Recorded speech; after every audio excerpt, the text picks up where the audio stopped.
दोस्तों नमस्कार। कैसे हैं? आज मैं दर्शन शास्त्र के अध्ययन के क्रम में पाश्चात्य दर्शन वेस्टर्न फिलॉसफी के एक महान दार्शनिक प्लेटो के थ्योरी ऑफ एजुकेशन पर चर्चा करेंगे। प्लेटो का जन्म ईसा पूर्व 4 BC में हुआ था और यूनान के ग्रीस में उनका जन्म हुआ था और वह समय और उनके राज्य में प्रजातंत्र था, डेमोक्रेसी थी। प्लेटो एक बड़े ही संपन्न घर से आते हैं, परंतु उनके गुरु सुकरात, जो पाश्चात्य फिलॉसफी के जनक माने जाते हैं, फादर ऑफ वेस्टर्न फिलॉसफी, अत्यंत गरीब घर से व्यक्ति थे। But he was a man of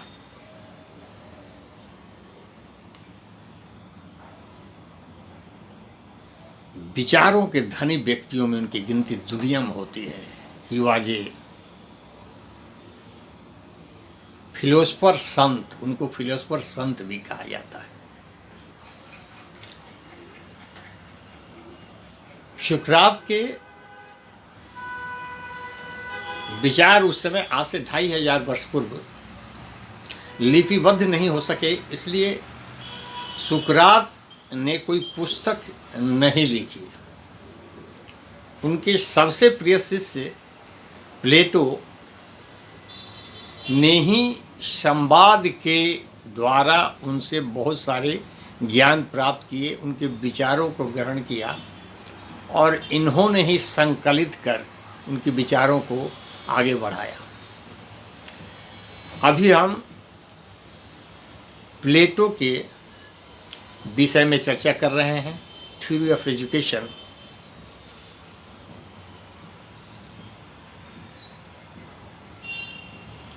प्लेटो बहुत ही तीक्ष्ण बुद्धि के व्यक्ति थे, बुद्धिमान व्यक्ति थे, वाइजेस्ट मैन। इसलिए उनको कभी कभी अफलातून भी कहा गया है। कहीं कहीं अफलातून मीन्स बहुत ही तीक्ष्ण, बहुत ही तेज। प्लेटो ने अपनी ज़िंदगी में 36 पुस्तकें लिखी है, जिनमें सबसे प्रसिद्ध पुस्तक द रिपब्लिक है। रिपब्लिक में उन्होंने अपने बहुत सारे विचारों को व्यक्त किया है। Plato's theory of justice, Plato's theories of education, Plato theory of ideal state, और इस तरह से बहुत सारे विचार है, जिसकी एक एक कर हम अलग अलग वीडियो में इसको हम चर्चा आपसे करेंगे।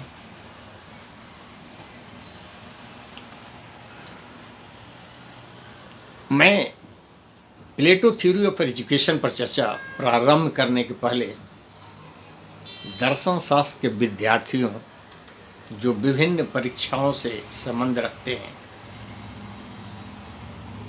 और दर्शन के इंटरेस्ट रखने वाले लोगों से निवेदन ज़रूर करूंगा कि कृपया हमारे चैनल को सब्सक्राइब करें और वीडियो को लाइक एंड शेयर करें। वीडियो बहुत इंटरेस्टिंग होने वाला है, इस सब्जेक्ट पर शुरू से अंत तक जरूर देखें। प्लेटो का कहना है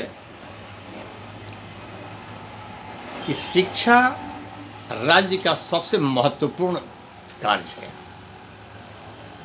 the most important job of the state. इसलिए वो अपने सिद्धांत में कहते हैं कि राज्य स्त्री पुरुष का डिफरेंशिएशन किए बिना फ्री ऑफ कॉस्ट एजुकेशन दे, और उन्होंने अपने सिद्धांत पे इसकी चर्चा भी की है। और इसका ऑब्जेक्टिव क्या है? राज्य में बेहतरीन शासक को पैदा करना, बेहतरीन सोच और समझ वाले नैतिक मापदंडों वाले ऊंचे न्यायिक अवधारणा वाले व्यक्ति को शासन के उच्चतम पदों तक पहुंचा जा सके। इसलिए शिक्षा की बहुत आवश्यकता है। साथ ही साथ वो तो शासक की बातें होगी, लेकिन सामान्य जनता को भी शिक्षित होना बहुत ज़रूरी है, क्योंकि शिक्षित होकर ही राजनीतिक सजगता उनमें आएगी और राजनीति के प्रति जागरूक होंगे, तभी बेहतर शासन का निर्माण हो सकेगा। इसलिए प्लेटो ने राज्य में शासन को बहुत ही महत्वपूर्ण स्थान दिया है और राज्य का सबसे इम्पोर्टेंट कार्य रखा है। हम समझते हैं डेमोक्रेसी के प्रायः हर स्टेट में, और ये अवधारणा आज से 2000 वर्ष पूर्व इनके शैक्षणिक विचारों का से लिया गया है, थ्योरी ऑफ एजुकेशन से, वो आज भी हूबहू खरी उतर रही है। आज भी स्टेट का काम, स्टेट वहाँ लिखा गया है, स्टेट का मतलब कंट्री से है। स्टेट का काम, हर स्टेट का काम एजुकेशन को प्राथमिकता देना है, एवं जन सामान्य तक शिक्षा की लहर पहुंचाना है। जो व्यक्ति जिसको खाने के लिए नहीं है, उसके परिवार के बच्चों को भी शिक्षित होना जरूरी है। इसलिए मिड डे मील की भी व्यवस्था की गई है। आज आप देख रहे हैं, दर्शन के विद्यार्थी होने के नाते आप नज़र दौड़ाएं, हर स्टेट में हर जगह यह राष्ट्रीय योजना बन गई है मिड डे मील। गरीब के बच्चे खाने की बात करें कि पढ़ने की बात करें, इसलिए खाने की भी व्यवस्था स्कूल में की। ये मिड डे मील उसी का एक हिस्सा है। अब मैं प्लेटो की एजुकेशन की बात करूं तो एजुकेशन में कहते हैं कि ये उद्देश्य है जनता को भी शिक्षित करना है, राजनीतिक रूप से जागरूक बनाना है, अपने अधिकार और कर्तव्यों के प्रति जागरूक बनाना और बेहतरीन शासक पैदा करना। क्योंकि उच्च शिक्षित लोग ही अगर शासन में जाएंगे तो बेहतरीन शासन व्यवस्था का निर्माण कर सकेंगे। बहुत अच्छी सोच है, परंतु चूंकि वे प्रजातांत्रिक व्यवस्था में खुद ही पैदा हुए थे और प्रजातंत्र को बहुत बारीकी से, बहुत नज़दीक से उन्होंने देखा था और उन्होंने पाया कि प्रजातंत्र तो वस्तुतः मूर्खों का शासन है। This is the foolish government of foolish. इसमें अनपढ़ लोग, बिना पढ़े लिखे लोग भी सत्ता में पहुंच जाते हैं। क्योंकि डेमोक्रेसी में हर व्यक्ति चुनाव का हिस्सा बन जाता है, पढ़ा लिखा, अनपढ़, कम पढ़ा लिखा, अनेक कारणों से वह जीत भी जाता है। और जब वह अनपढ़ व्यक्ति सत्ता में पहुंच जाता है, इनकॉम्पिटेंट व्यक्ति जब सत्ता में पहुंच जाता है, तो फिर भ्रष्टाचार और नेपोटिज्म का बोलबाला शुरू हो जाता है। आप नज़र उठा के देख लें, 2000 वर्ष पूर्व प्लेटो के थ्योरी ऑफ एजुकेशन में कही गई बात आज भी हूबहू दिखाई पड़ती। नज़र उठा के स्टेटों के तरफ आप देख लें, आपको दिखाई पड़ जाएगा डिफरेंट स्टेट की शासन व्यवस्था में। ये बिल्कुल सही है। इनकम्पिटेंट लोग जब पहुंचेंगे तो ये सारी बातें होंगी, भ्रष्टाचार का बोलबाला हो जाएगा, फिर तो शासन व्यवस्था कैसी होगी आप सोच सकते हैं। तो आपने देखा, इसलिए शिक्षा का इम्पोर्टेंस दिया और शिक्षा के इम्पोर्टेंस का कारण भी उन्होंने बताया। और शिक्षा में उन्होंने बताया कि एजुकेशन, 2 प्रकार के एजुकेशन की उन्होंने बातें करी, प्राइमरी एजुकेशन और हायर एजुकेशन। प्राइमरी एजुकेशन में प्राइमरी स्कूल और सीनियर सेकेंडरी स्कूल 2 प्रकार की बातें की, जिसमें 20 ईयर्स तक हर व्यक्ति को, जन सामान्य को प्राइमरी एजुकेशन लेनी है। स्त्री पुरुष सबका इसमें हक है और फ्री ऑफ कॉस्ट एजुकेशन है।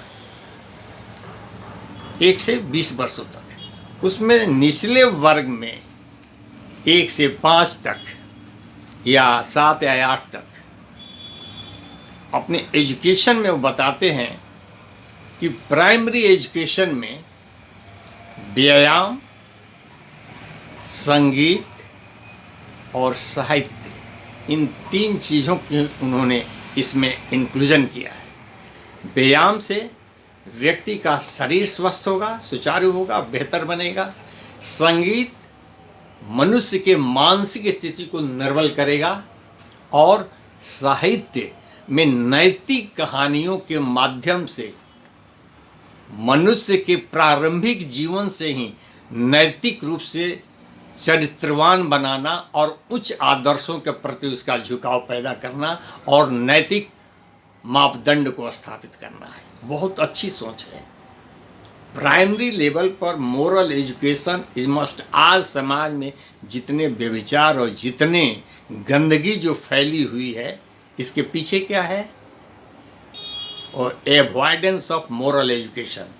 मोरल एजुकेशन आज के शिक्षा का पार्ट नहीं है और आज के शिक्षाविद पता नहीं क्यों इस चीज़ को नेग्लेक्ट कर रहे हैं। समाज में 10 से 15 वर्ष और 20 वर्ष के पहले तक इतनी इविल्स पैदा हो जाती हैं, उसके पीछे अनैतिक आचरण। आप बचपन से ही नैतिक शिक्षा क्यों नहीं देते हैं? यह बात 2000 वर्ष पूर्व समझ ली गई थी। इसके लिए काबिल तारीफ है प्लेटो का ये एजुकेशन का सिस्टम कि नैतिक शिक्षा उस पौधे के रोपण से, बीज बोने से कुछ बड़ा होने तक। बच्चा जब पहली दूसरी में जाता है, वो एजुकेशन के केस में पौधे का बीज बोना ही है। वहाँ से नैतिक कहानियों का सुनाना उस व्यक्ति के चरित्र का निर्माण करेगा, नैतिक आचरण का निर्माण करेगा और बेहतरीन व्यक्ति बनेगा, स्वतः बेहतरीन समाज बनेगा, समाज की परिकल्पना बेहतर होगी 20 वर्षों तक। और वो क्या बोलते हैं? संगीत से मनुष्य का, बालकों का मन निर्मल होगा। 3 बातें हैं। स्वास्थ्य के लिए व्यायाम, निर्मल चरित्र के लिए, निर्मल मन के लिए संगीत और साहित्य की नैतिक कहानियों के बल से उनके माध्यम से चरित्रवान बनाना, विभिन्न रूपों में उनको बेहतर इंसान बनाना। उसके बाद वो बताते हैं कि 20 वर्षों तक जो प्राइमरी एजुकेशन होता है, 5-7 तक बच्चों के पढ़ाई के बाद और डिफरेंट सब्जेक्ट्स के द्वारा एक बेहतरीन इंसान बनाने की कोशिश होगी 20 वर्षों तक। 20 वर्ष के बाद एजुकेशन में आमूलचूल परिवर्तन होगा। एक एग्जामिनेशन होगा, उस एग्जामिनेशन में जो लोग क्वालिफाई करेंगे वो उच्च शिक्षा के लिए उपयुक्त पाए जाएंगे। जो उसमें क्वालिफाई नहीं करेंगे, वैसे व्यक्तियों को समाज में, राज्य में व्यापारिक गतिविधियों को डील करने के लिए उपयुक्त पाया जाएगा। दूसरा, अब उसमें जो क्वालिफाई कर गए वो उच्च शिक्षा के लिए योग्य पाए गए। वैसे योग्य उम्मीदवारों में उनको अगले 10 वर्षों तक एक विशेष परीक्षा, विशेष विषयों पर अध्ययन के लिए उनको आगे बढ़ाया जाएगा। अंकगणित, ज्यामिति, तर्कशास्त्र और ऐसे ही मानसिक गतिविधियों से जुड़े हुए अन्य सब्जेक्ट को इसमें सम्मिलित किया गया है और 20 से 30 वर्षों तक वो अध्ययन करेंगे। और वो अध्ययन करने के बाद और उच्च शिक्षा में मैं पहले बता दूं, वैसे लोगों को तरजीह दी गई जो निश्चित रूप से पठन पाठन के प्रति झुकाव रखते हों, विशेष अनुग्रह उनका उसके प्रति हो। तो 20 से 30 वर्षों तक जो ये विशेष अध्ययन हुआ, उसके बाद पुनः वो बताते हैं कि 5 वर्षों का पुनः एक परीक्षा होगी उस समय, और जो क्वालिफाई करेंगे उनके लिए 5 वर्षों का द्वंद्वात्मक अध्ययन होगा। लॉजिकल टेस्ट, लॉजिकल अध्ययन के लिए 5 वर्षों तक उनको अलग से उपयुक्त पाया जाएगा। ये सारी चीज़ें उच्च शिक्षा, लॉजिकल और उच्च खरे मापदंडों पर उतरने वाले व्यक्ति, जो नैतिक मापदंडों से ऊंचे हैं, न्यायिक मापदंडों से ऊंचे हैं, उच्च शिक्षित हैं, वे व्यक्ति शासन के लिए योग्य पाए जाएंगे। और वे लोग 35 वर्षों तक के बाद ऐसे व्यक्तियों को अगले 20 वर्षों तक ये व्यक्ति राज्य के शासक वर्ग के व्यक्ति माने जाएंगे, और उनको 35 के बाद अगले 20 वर्षों तक समाज में वॉलेंटरी घूमने के लिए, समाज में रहने के लिए उनको दिया जाएगा कि आप समाज में जाएं, समाज के विभिन्न क्षेत्रों में जाएं, विभिन्न लोगों के पास जाएं, विभिन्न समुदायों के पास जाएं, विभिन्न गतिविधियों को देखें, विभिन्न समस्याओं को देखें, विभिन्न समस्याओं का निदान क्या हो सकता है इस पर विचार करें। वैसे व्यक्ति ये प्रैक्टिकल अनुभव के लिए 20 ईयर्स है। और 55 वर्ष के बाद वो व्यक्ति राज्य का शासक वर्ग में जाएगा, रूलिंग में जाएगा। मैं यहाँ बता दूं कि इसमें स्त्री और पुरुष का कोई विभेद नहीं रखा गया है। समान शिक्षा, अगर वे उच्च शिक्षा के योग्य पाए गए तो उनको ये सुविधाएं उपलब्ध होगी। प्राथमिक शिक्षा के बाद जैसा कि बताया कि जो लोग क्वालिफाई नहीं कर पाए, उसमें 2 प्रकार के ट्रेड्स दिखाई पड़ेंगे। एक, जिनको व्यवसाय से रुचि है, एक जिनको सुरक्षात्मक कार्यों से रुचि है, जीवन में एस्प्रिट को महत्व देते हैं।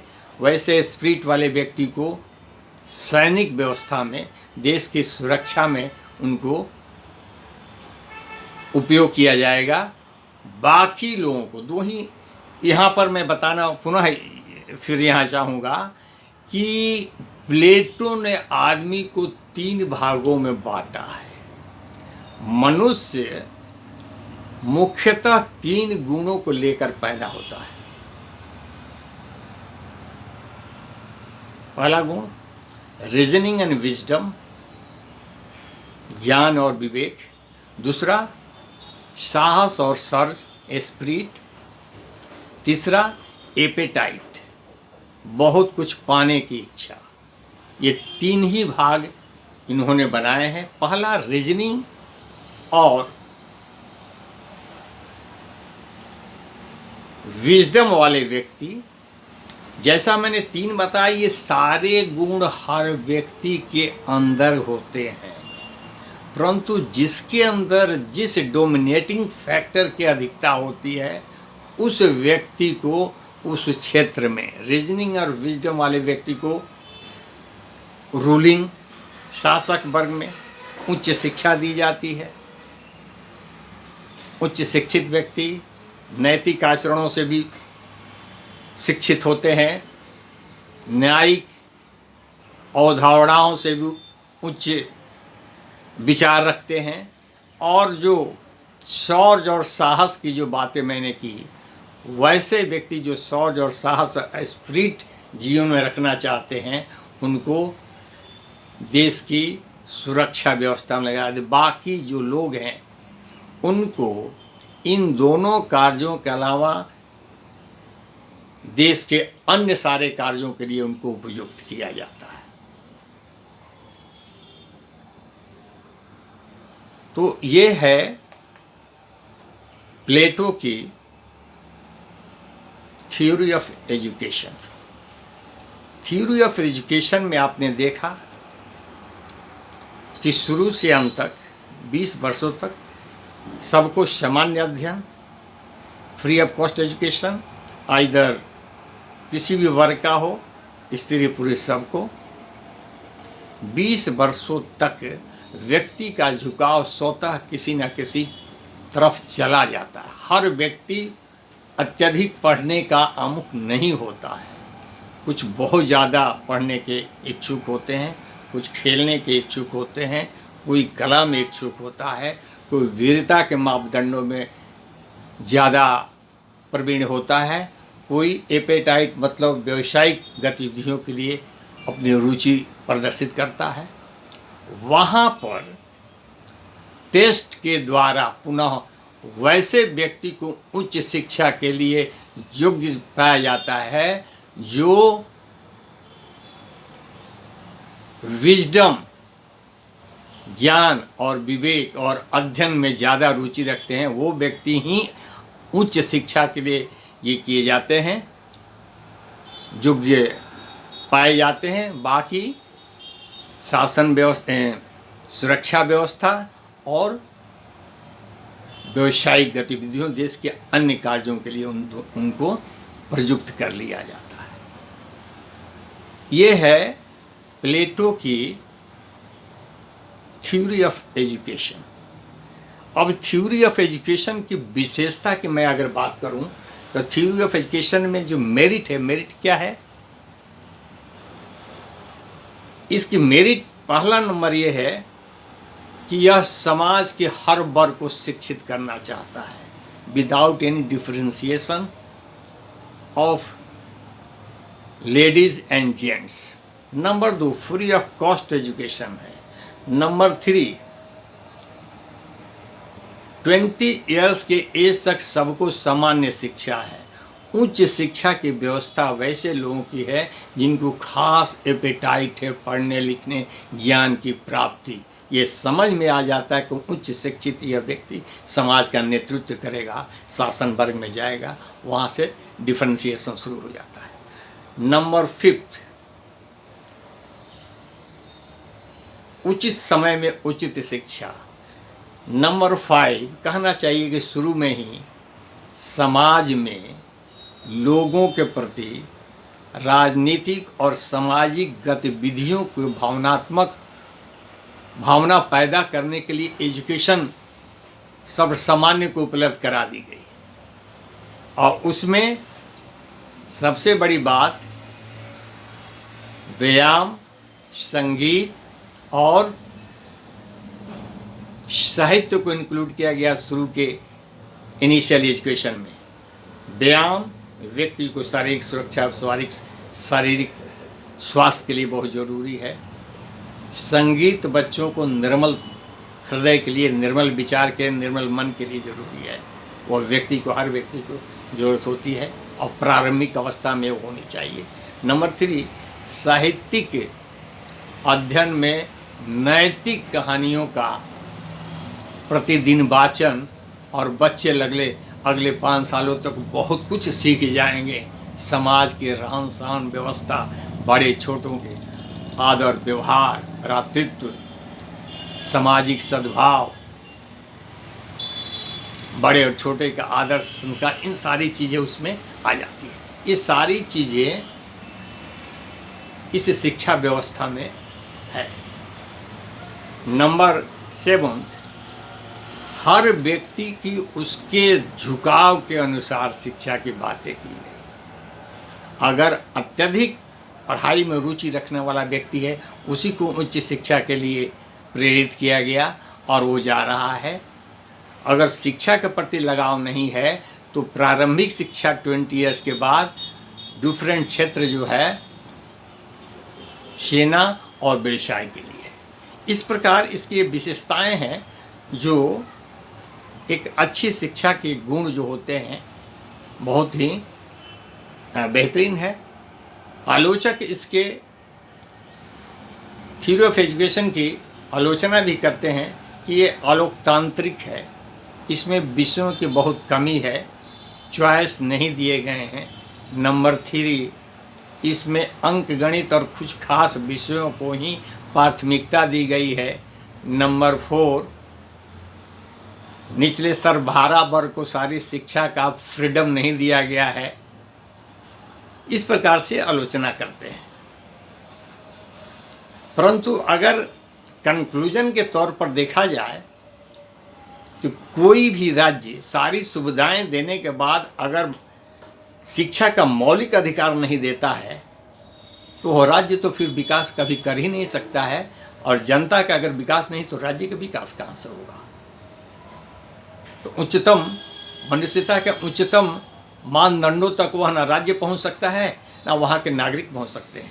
इसने फ्री ऑफ कॉस्ट, उस 2000 वर्ष पूर्व की बातें ये है, ये आज की बातें नहीं हो रही है। प्लेटो का थ्योरी ऑफ एजुकेशन आज से 2000 वर्ष पूर्व की बातें। उसमें free of education ladies gents सबके लिए, और विषयों का सिलेक्शन कितना बेहतरीन किया गया है। समाज में भ्रातृत्व, समभाव और बहुत सारे मानवीय गुणों के विकास के लिए साहित्य, संगीत और व्यायाम का संतुलन किया गया था। तो दोस्तों, ये है प्लेटो के थ्योरी ऑफ एजुकेशन। उम्मीद करता हूँ ये बिल्कुल स्पष्ट आपको समझ में आया होगा। वीडियो को शेयर और लाइक करना ना भूलेंगे, चैनल को सब्सक्राइब करें। Thank you. पुनः अगले वीडियो में प्लेटो के अगले विचारों के साथ। धन्यवाद।